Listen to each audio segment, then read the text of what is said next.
Hello, everybody. I'm Dr. Sarita Rao, Senior Intervention Cardiologist from Apollo Hospital, Indore. And today we're going to talk about the day one updates from ACC Chicago.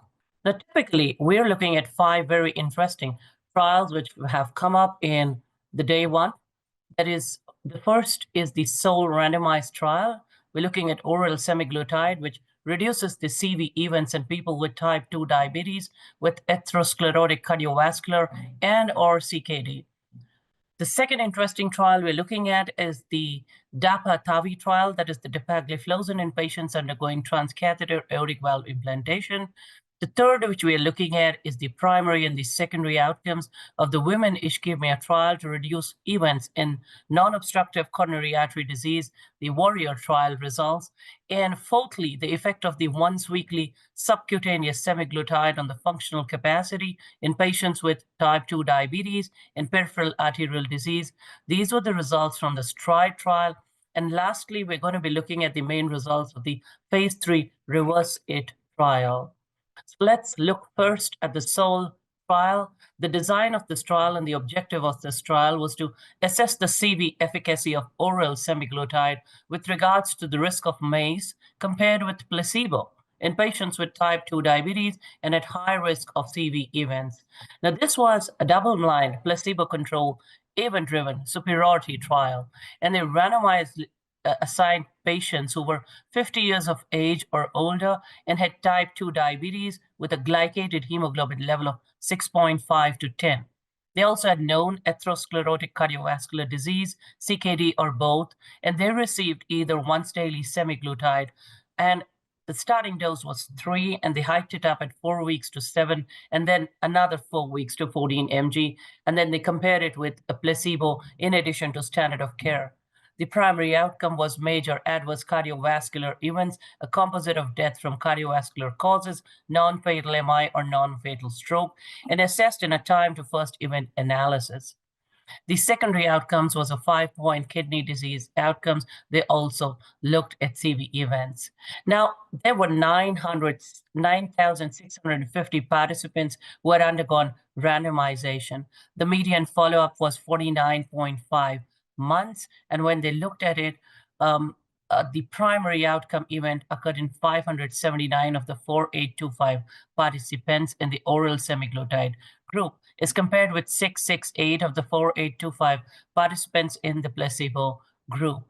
And the results for the confirmatory second outcome did not differ significantly between the two groups. And the incidence of serious adverse events was 47.9 in the oral semaglutide group and 50.3% in the placebo group. The incidence of gastrointestinal disorders was 5% and 4.4% respectively.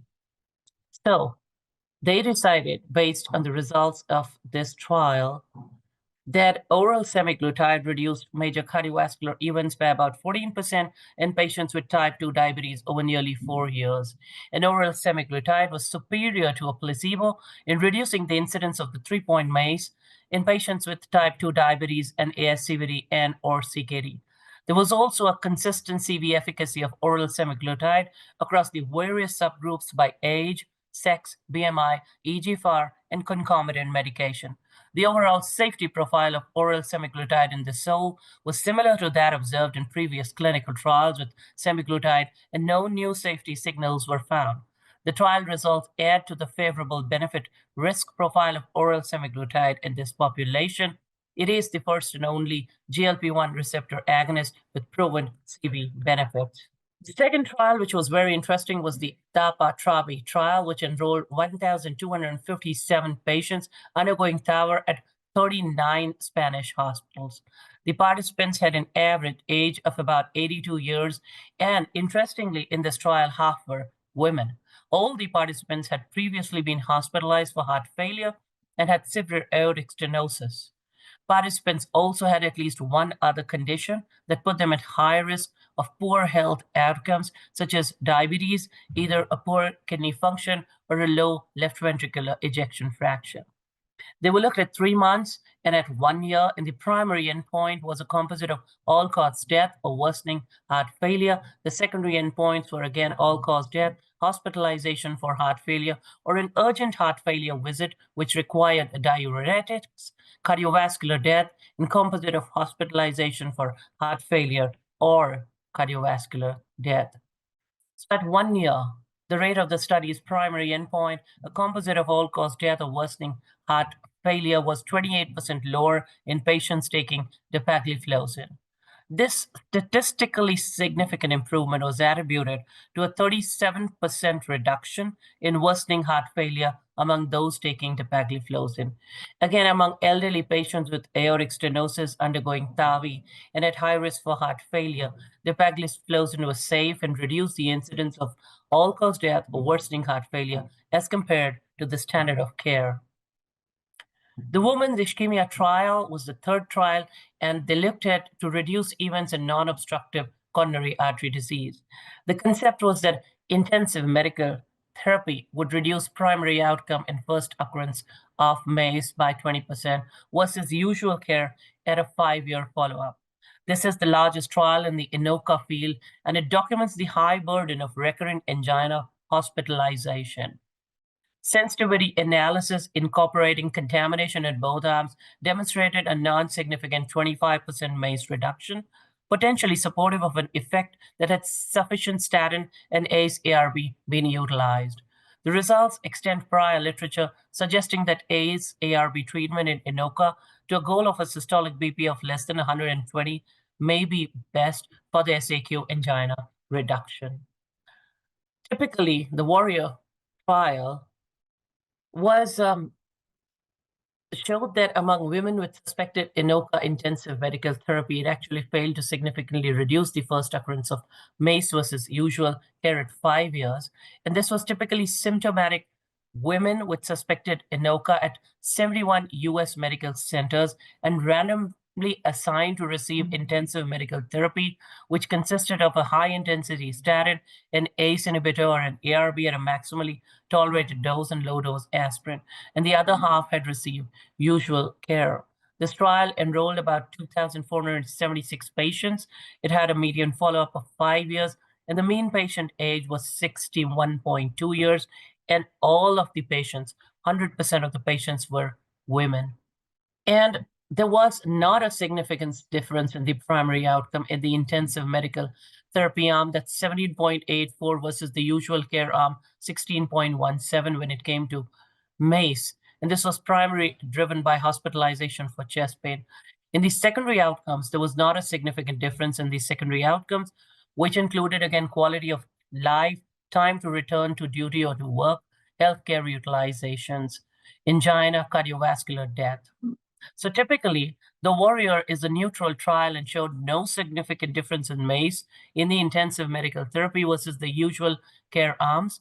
But it's important that patients with risk factors for coronary artery disease should have their risk factors evaluated and treated with high-intensity lipid-lowering agents and or ACE inhibitors or ARB. Furthermore, this trial is also that evidence that additional studies are required in assessing the female population with INOCA, as they are considered to be a vulnerable population.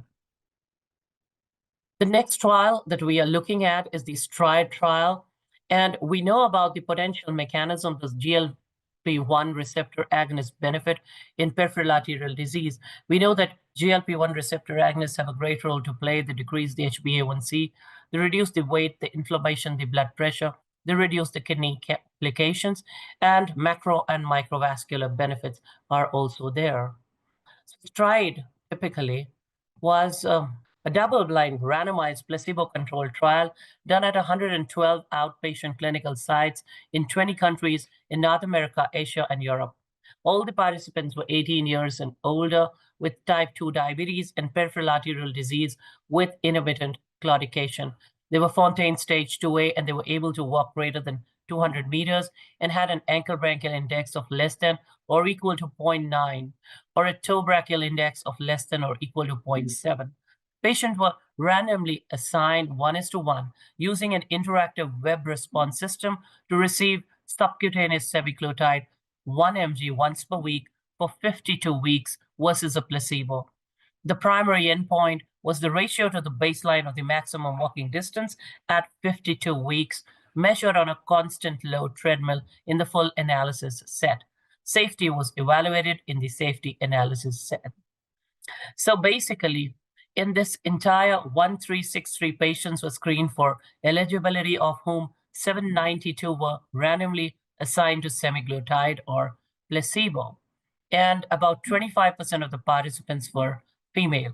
The median age was about 68 years. And there were 6 serious adverse events in 5 participants in the semaglutide group and 9 serious adverse events in 6 participants in the placebo group, which were possibly or probably treatment related, with the most frequent being serious gastrointestinal events reported by 2 in the semaglutide group, and 5 events were reported by 3 in the placebo group.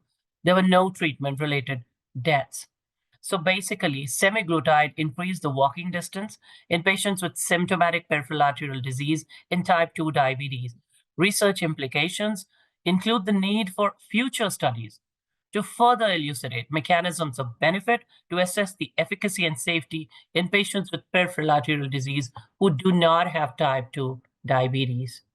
When we talk about summarize this, there was a significant improvement in maximum walk distance and also the pain-free walk distance, which is similar in magnitude to cilostazol, which is class 1, and they met pre-specified criteria for a clinically meaningful change. Significantly improved in all supportive secondary outcomes, including 2 quality of life measures, and there was a reduction in progression requiring rescue treatment and improvement in the ankle branchial index. Again, like I've said, the limitation of this trial that patients without diabetes were not included and should be studied in future trials. Then we come to the REVERSE-IT study design. That this was a multi-center, open-label, prospective, single-arm study of the reversal of the antiplatelet effects of ticagrelor with bentracimab. Now, bentracimab is an IV monoclonal antibody which rapidly reverses ticagrelor in about 5 to 10 minutes. And this was done in 226 patients with the use of ticagrelor within the prior 3 days who would require an urgent surgical procedure or who present with major bleed. The primary endpoint was percent inhibition of the P2Y12 reaction unit, that is the PRU. And the secondary endpoint was effective hemostasis, independently adjudicated by the Clinical Events Committee. And when you look at the results of this trial, in patients undergoing urgent surgery with or without a major bleeding, bentracimab significantly restored the platelet function as measured by the PRU. Hemostasis was effective in the majority of cases, as assessed by an independent adjudicators in both of these groups. There were no serious allergic, thrombotic, or other events which were related to the bentracimab per the adjudicators, confirming the safety profile which was seen in the phase 1. Based on the results of the REVERSE-IT, bentracimab appears to be a very promising option for ticagrelor reversal. There's ongoing regulatory assessment of bentracimab, and the FDA has granted orphan drug designation as of last week. Ladies and gentlemen, thank you so much.